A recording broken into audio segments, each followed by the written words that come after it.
Our second lesson this morning comes from the Gospel of John, chapter 11. I will be reading selected verses. Now a certain man was ill, Lazarus of Bethany, the village of Mary and her sister Martha. Mary was the one who anointed the Lord with perfume and wiped his feet with her hair. So the sisters sent a message to Jesus, "Lord, he whom you love is ill." But when Jesus heard it, he said, "This illness does not lead to death. Rather, it is for God's glory, so that the Son of God may be glorified through it."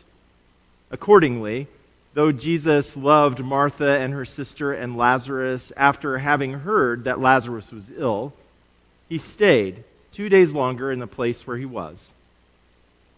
Then, after he said to his disciples, "Let us go to Judea again." When Jesus arrived, he found that Lazarus had already been in the tomb for 4 days. Now Bethany was near Jerusalem, some 2 miles away, and many Jews had come to Mary and Martha to console them about their brother. When Martha had heard that Jesus was coming, she went and met him, while Mary stayed at home. Martha said to Jesus, "Lord, if you had been here, my brother would not have died. But even now I know that God will give you whatever you ask of him." Jesus said to her, "Your brother will rise again." Martha said to him, "I know that he will rise again in the resurrection on the last day." Jesus said to her, "I am the resurrection and the life. Those who believe in me, even though they die, will live. And everyone who lives and believes in me will never die. Do you believe this?" And she said to him, "Yes, Lord. I believe that you are the Messiah, the Son of God, the one coming into the world." When she had said this, she went back and called to her sister Mary and told her privately, "The teacher is here, and he is calling for you." And when she heard it, Mary got up quickly and went to him. Now Jesus had not yet come to the village, but was still at the place where Martha had met him. Those who were with Mary in the house, consoling her, saw her get up quickly and go out. They followed her. When Mary came to where Jesus was, she saw him, and she knelt at his feet and said to him, "Lord, if you had been here, my brother would not have died." When Jesus saw her weeping, and those who came with her also weeping, he was greatly disturbed in his spirit and deeply moved. He said, "Where have you laid him?" They said to him, "Lord, come and see." And Jesus began to weep. Then Jesus, again greatly disturbed, came to the tomb. It was a cave, and a stone was lying against it. And Jesus said, "Take away the stone." Martha, the sister of the dead man, said to him, "Lord, already there is a stench, for he has been dead for 4 days." And Jesus said to her, "Did I not tell you that if you believed, you would see the glory of God?" So they took the stone away. And after Jesus prayed, he cried with a loud voice, "Lazarus, come out!" The dead man came out, his hands and feet bound with strips of cloth, and his face was wrapped in a cloth. And Jesus said to them, "Unbind him and let him go." The word of the Lord. Thanks be to God. Our world is full of signs. They seem to be everywhere we look. Street signs, directional signs, political signs, picket signs, signs. There are signs that tell us to slow down and even to speed up. There are signs that warn us of danger ahead.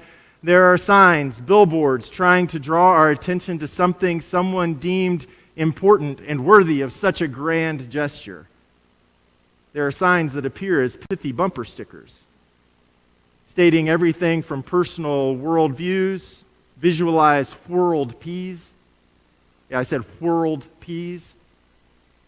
To advocacy, I believe in a better world where chickens can cross the road without having their motives questioned. To religion, Jesus would have used his turn signal. Or, honk if you are Jesus. To just plain facts, I have opinions about things. Yes, we love signs, and we seem to put them everywhere. Now, there are signs And then there are signs. Signs that are not of our making. Signs that go beyond words. Signs that are signals or symbols of something deeper, something that is yet to come. Signs to which we have to be paying attention in order to see them. They too happen all around us. The blooming of flowers, the tiny little bright green buds on trees that draw our attention toward the coming of spring and the promise of warmer weather. And here in this space, in the font and the table, signs, signals, symbols of something deeper, a truth that is, and a promise of that which is to come. In the Gospel of John, the author writes of signs that serve some of these same purposes. These signs, 7 of them, point to the person of Jesus and the proclamation of who he is and what is yet to come. In this gospel, these signs teach the hearer and the reader in much the same way that the parables in the other 3 gospels, the synoptic gospels, point to something larger than just the stories themselves. The first of these signs in the Gospel of John is seen when Jesus attends a wedding and the host runs out of the good wine. You perhaps know the story. Jesus, prodded by his mother, turns water into fine wine, surprising the wine steward and the bridegroom alike. The author of the Gospel writes this: Jesus did this, the first of his signs, in Cana of Galilee, and revealed his glory, and his disciples believed in him. Now, through these 7 signs scattered throughout the first 11 chapters of the Gospel of John, Jesus revealed his glory to those who were close enough to witness it, or to those to whom he gave a chance to see. In our text, here we are in Judea again, at the 7th of the 7th signs. And this is a big one, to say the least. Much bigger than rescuing a wedding celebration from the brink of disaster by turning 6 jars into the best wine available. No, this sign, this signal, dealt with humanity's biggest enemy and greatest fear, death itself. And much like any tale of loss that we may hear, this long story, this sign, is one full of emotion. If we listen closely, we hear the anxiety and fear of the disciples who did not want to go back to Judea for fear of their lives. Through the author's words, we experience the despair, anger, sorrow, and anguish associated with loss. We also read about Jesus being confronted by his friends, Lazarus' sisters, Mary and Martha, about his absence during the illness and Jesus' delay in coming to them. We feel Jesus' own grief and love when the author writes, Jesus was greatly disturbed in spirit and deeply moved. We read about his sorrow in what is the shortest verse in the entire Bible. Jesus began to weep. And then passion. Jesus spoke, his voice cutting through the noise and the air thick with the presence of death itself. Lazarus, Eleazar, come out. I will cause breath to enter you, and you shall live. Now, we aren't told how much time elapsed between Jesus' words and Lazarus' appearance at the mouth of the cave. We don't know what happened in the depths of the earthen tomb. Maybe there was a rattling, a renewal of flesh like that which happened in the valley of the dry bones as the breath of God filled Lazarus' lungs and resuscitated his spirit. Now, what we do know is that where there was once death, there was now life in this unexpected place. Now, friends, it is easy to get lost in the grand nature of this sign, this signal, this symbol. After all, Lazarus, Eleazar in Hebrew, the one whose very name means the one who God helped, Jesus' friend, Mary and Martha's brother. This man was dead, but now lived again because Jesus called him by name and beckoned him to come out of the tomb. That's a big deal. But there are also other things happening in this text that I don't want us to miss this morning. Surrounding this most powerful sign, the last of the signs found in the Gospel of John, are two small phrases, commands that Jesus directs toward those gathered in the front of Lazarus' family tomb. Jesus expected his words to be followed, these actions to be taken.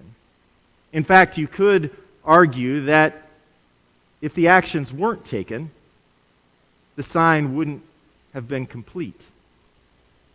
Jesus, standing in front of the tomb, fully aware of what he was about to do, told the crowd, "Take away the stone."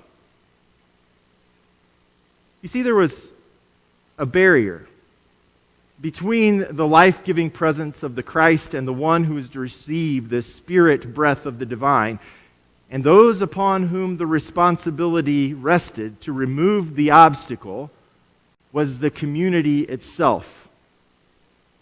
Yes, the Christ, the Anointed One, Jesus, came so that all may have life and have it abundantly. But the task of removing the impediment that stood in the way of life itself was given to those who had gathered. Without their deliberate action to remove that which came between the sign bearer, the sign itself, and the one who was to be resuscitated, Lazarus, the one who God helped, would have remained imprisoned in the tomb. Those gathered had to take away the stone. After Lazarus heard the voice of his friend call his name and his lungs were once again filled with the breath of God, after his spirit was filled with life, he came to the mouth of the cave. And the text says the one who had been dead was still wearing his burial cloths, alive yet still bound by the garments of a dead man. His hands and his feet were bound with strips of cloth.